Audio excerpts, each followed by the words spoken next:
as you know, in previous video we have discussed about the next topic, that is the balance of payment. In short, हम उसको कहते हैं BOP.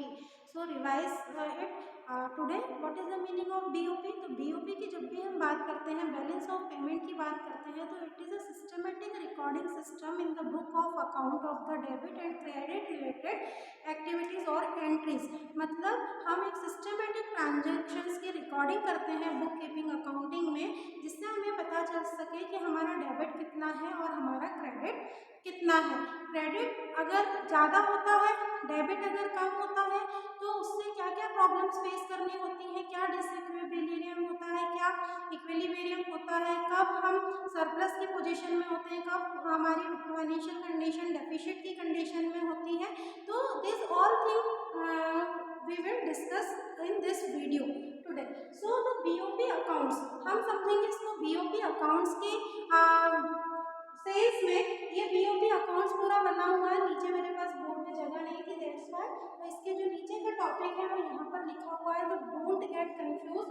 First, here the side of the receipts, that is known as the credit side, and here the side is the debit side. आपने accounting में पढ़ रखा है debit और क्रेडिट क्या होते हैं.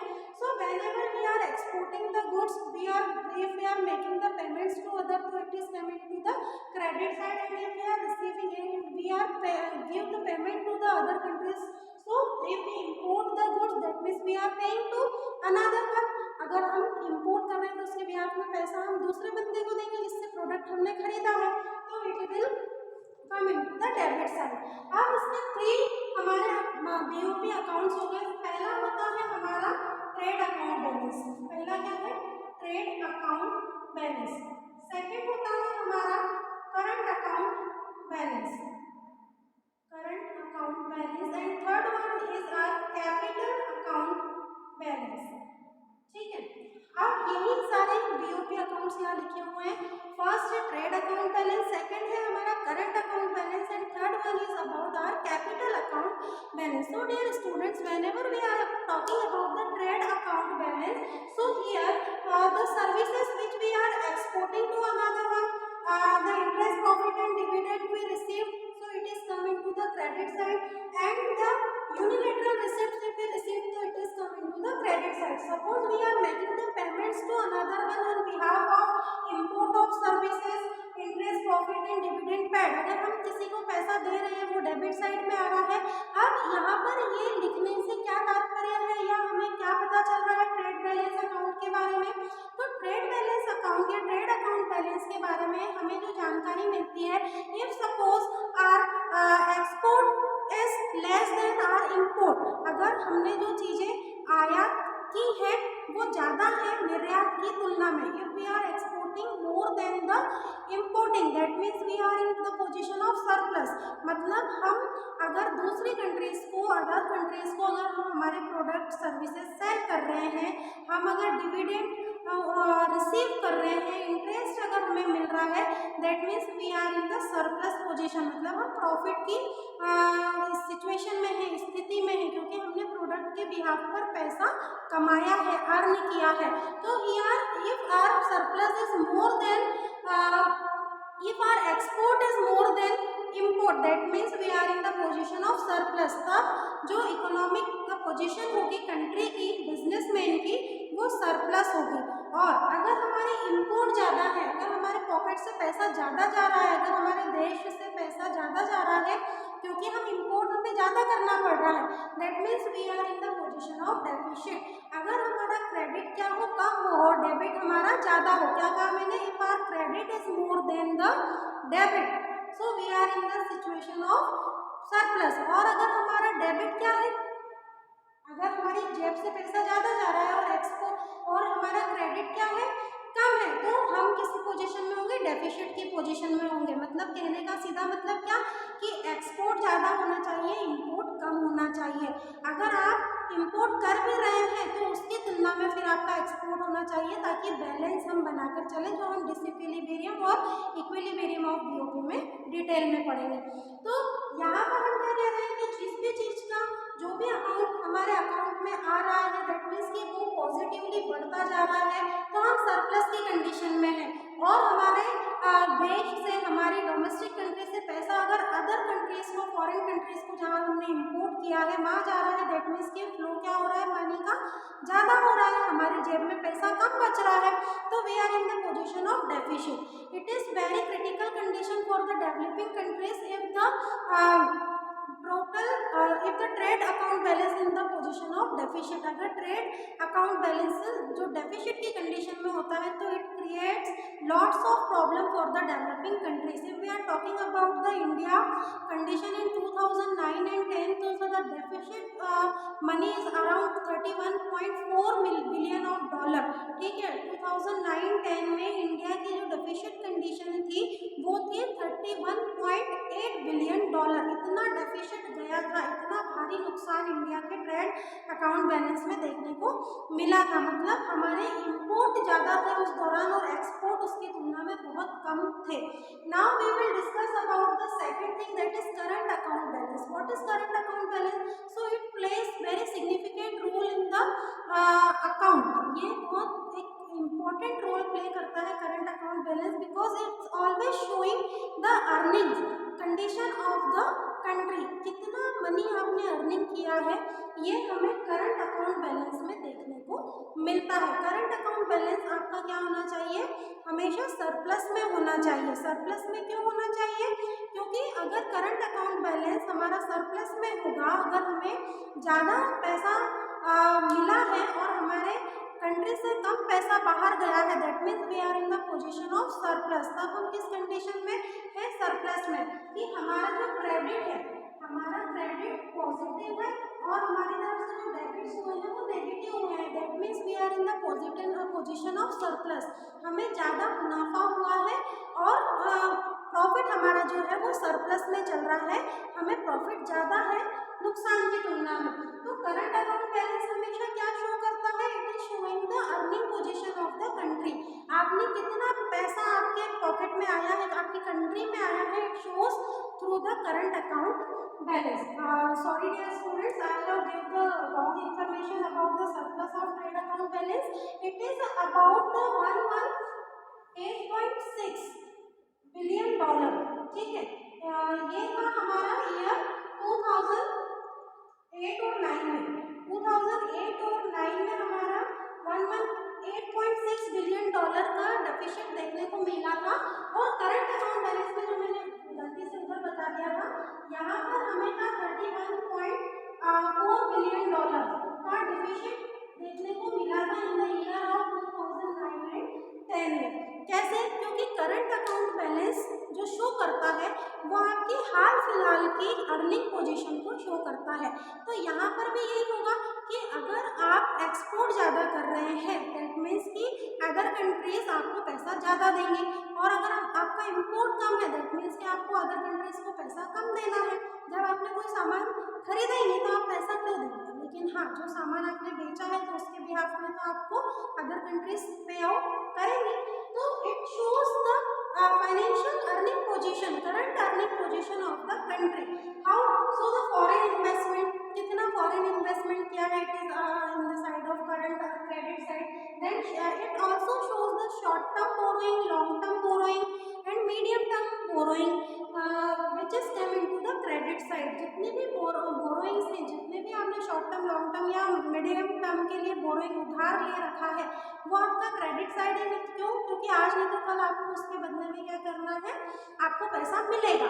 But if your investment into the abroad, अगर आप अब्रोड में इन्वेस्ट करते हैं, अगर आप फॉरेन कंट्रीज में इन्वेस्ट करते हैं, if you are in the position of lending, short term lending की पोजीशन में है, तो आपके अकाउंट से पैसा क्या हो रहा है? जा रहा है। आपको आज नहीं तो कल सामने वाले को पैसा चुकाना है, देना है, तो वो किस कंडीशन में जाएगा? डेबिट में। अगर पैसा आया है तो वो क्रेडिट में होगा। तो in the year 2009 and 10 and it also create the problem for the developing countries. India is still the developing countries, अभी हम डेवलप नहीं है, अभी हम डेवलपिंग की पोजीशन में, विकासशील देशों में गिनती होती है भारत की। तो 2009-10 में जो डेफिशिट देखने को मिला था वो कितना था? 31.4 बिलियन डॉलर। 31.4 बिलियन डॉलर एक बहुत बड़ा अमाउंट होता है। इतना लॉस इंडियन कंट्री को फेस करने को मिला था। And the third account is about capital account balance. Capital account balance क्या होता है? तो इट शोज और it includes the transactions of the receipts and the payment on account of the current account balance. जो current account balance में आपको payment और receipt से रिलेटेड इंफॉर्मेशन मिलती है, जैसे errors and omissions, charge in service, errors and omissions, change in the result. अगर आप यहाँ पॉजिटिव कंडीशन में है, नेगेटिव कंडीशन में, again we will talking about the surplus and the deficient. अगर आपको ज़्यादा प्रॉफिट हुआ है that means you are position in the surplus, आपकी कंट्री की कंडीशन किस में है? सरप्लस में है, बेहतर स्थिति में है। अगर आप डेफिशिएंट की ओर जा रहे हैं मतलब आपको मुनाफा कम है, नुकसान ज़्यादा है, या फिर आपका एक्सपोर्ट कम है और इंपोर्ट उसकी तुलना में ज़्यादा है।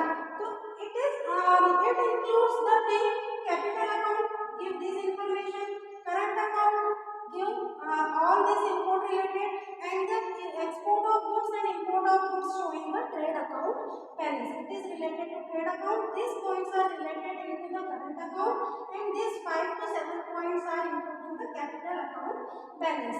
तो कैपिटल अकाउंट बैलेंस में आपको ये सारे शॉर्ट टर्म बोरोइंग से रिलेटेड चीजें, medium term, long term and the foreign investment, ये सारी चीजें आपको कैपिटल अकाउंट बैलेंस से होगी। अब इसके बाद जो भी प्लस माइनस में आप जा रहे हैं, आपका टोटल रिसिप्ट्स, टोटल पेमेंट्स अगर क्या है? इक्वल है, that means the POP is known as the equilibrium. If the total receipt is more than the total payments, so you are in the position of disequilibrium. तो ये सारी चीजें हमें balance of payment के account में देखने को मिलती है।